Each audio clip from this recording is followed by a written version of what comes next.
More than a decade after it happened, a coroner's inquest into the death of Sammy Yatim has begun. The 18-year-old was shot and killed by a Toronto police officer while standing on an empty streetcar here on Dundas near Trinity Bellwoods Park. The aim of this inquest, to look at the circumstances of his death and prevent a tragedy like this from ever happening again. It happened just before midnight on July 26, 2013. Today, jurors were played the full 6-minute security camera footage of the incident.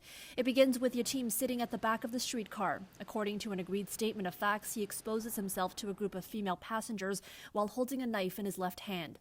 The video then shows all of the passengers in a panic as Yatim brandishes the knife. The vehicle comes to an abrupt stop, and the passengers flee for the exits. A short time later, Yatim stands alone on the streetcar at the front door while officers stand outside with their guns drawn. They command him to drop the knife multiple times, but he does not comply. He takes a step forward, and Constable James Forcillo fires 3 shots, knocking the teen backwards. He then fires 6 more while Yatim is down. An officer then tasers Yatim. He is handcuffed, and the video ends.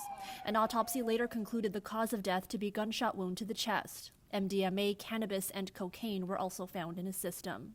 Jurors acquitted Forcillo of second-degree murder related to the first round of shots. He was convicted of attempted murder related to the second round of shots and sentenced to 6 years in prison. In his opening remarks to the jury, coroner's counsel Peter Napier clarified that the scope of the inquest would focus on police decision-making and best practices for responding to persons in crisis. Yatim's father and sister finding it too difficult to attend the inquest.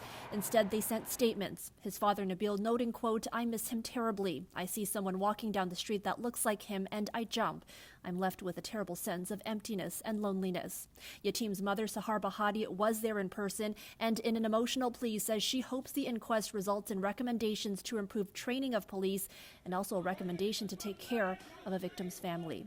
A reckless police officer shot a teenager under stress 9 times, she said.